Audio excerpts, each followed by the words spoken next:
Bismillahirrahmanirrahim. Assalamualaikum warahmatullahi wabarakatuh. Perkenalkan, nama saya Jajang Supriyatna sebagai peserta upgrading instruktur guru penggerak pada tahun 2024. Pada kali ini saya ingin menjawab pertanyaan CGP pada sesi elaborasi pemahaman modul 3.1, yaitu tentang pengambilan keputusan berbasis nilai-nilai kebijakan sebagai pemimpin. Ada 5 pertanyaan yang harus dijawab. Yang pertama, haruskah kita menerapkan disiplin positif di dalam menegakkan prinsip pengambilan keputusan? Baik, Bapak dan Ibu dan saudara-saudara sekalian, bahwa dalam pengambilan keputusan itu, agar keputusannya baik, tepat sasaran, dan diterima oleh semua, maka alangkah pentingnya menerapkan disiplin positif yang mengacu kepada kebijakan universal. Salah satunya adalah adil, jujur, kemudian tidak memihak kepada siapapun. Jadi pengambilan keputusan itu alangkah baiknya menerapkan disiplin positif. Kemudian pertanyaan yang kedua, apakah pengambilan keputusan hanya berdasar pada ketiga prinsip ini? Bolehkah kalau membuat prinsip pengambilan keputusan yang baru? Perlu diingat oleh kita bahwa yang namanya kebenaran atau ilmu itu tidak absolut. Suatu saat bisa saja berubah, tergantung bagaimana gitu ya teori atau prinsip itu ditemukan dan diakui oleh semua kalangan. Jadi pada prinsipnya pengambilan keputusan itu tidak hanya berfokus pada prinsip yang 3 itu. Mana yang 3 tersebut? Ya, yaitu prinsip berpikir berbasis rasa peduli, prinsip berpikir berbasis peraturan, dan yang ketiga, prinsip berpikir berbasis hasil akhir. Seandainya ada prinsip yang lain yang merupakan hasil penelitian dan dapat dipertanggungjawabkan, mengapa tidak? Karena ilmu itu sifatnya berkembang. Nah, kemudian pertanyaan yang ketiga, apakah yang menjadi dasar bahwa 4 paradigma pengambilan keputusan merupakan paradigma yang efektif dalam keputusan?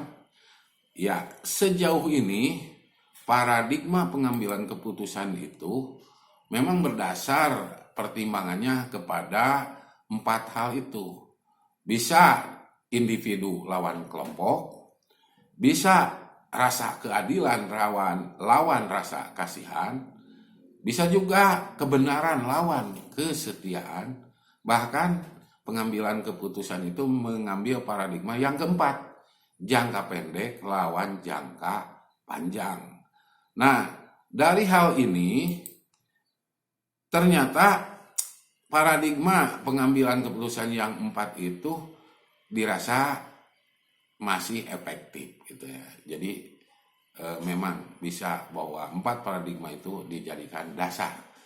Kemudian pertanyaan yang keempat, dalam 9 langkah pengujian pengambilan keputusan, ketika kita telah menentukan siapa yang terlibat dalam situasi ini, dan ternyata ketika ada klarifikasi, ada yang mengelak atau tidak merasa ikut terlibat. Apa yang harus dilakukan? Sebagai seorang pemimpin, tentu kita mengambil keputusan itu bukan hasil keputusan sendiri dari pemimpin itu, melainkan adalah keputusan bersama yang sudah musyawarahkan sehingga mengambil keputusan.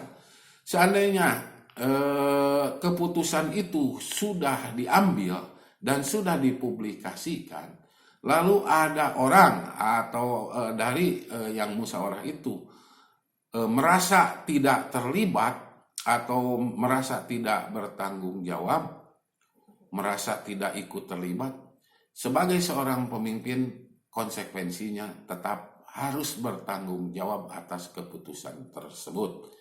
Seandainya ada temuan-temuan di belakangnya, mengapa tidak gitu ya. Kalau mungkin bisa ditinjau lagi, karena keputusan itu tidak absolut, bisa ditinjau lagi.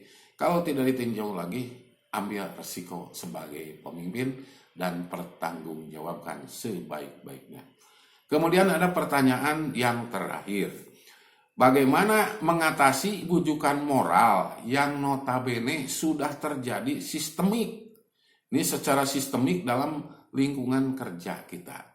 Kita sebagai pemimpin pembelajaran, mungkin nanti juga para CGP akan diangkat menjadi kepala sekolah atau pengawas sekolah. Tentu akan dihadapkan kepada kemampuan untuk mengambil keputusan yang di dalamnya bisa saja ada keputusan yang berlawanan, yaitu bujukan moral. Bujukan moral itu benar lawan salah. Nah, sebagai pemimpin tentu kita harus menegakkan kebenaran. Jadi jangan ragu untuk bertindak mengambil keputusan yang benar, tidak kompromi dengan yang salah.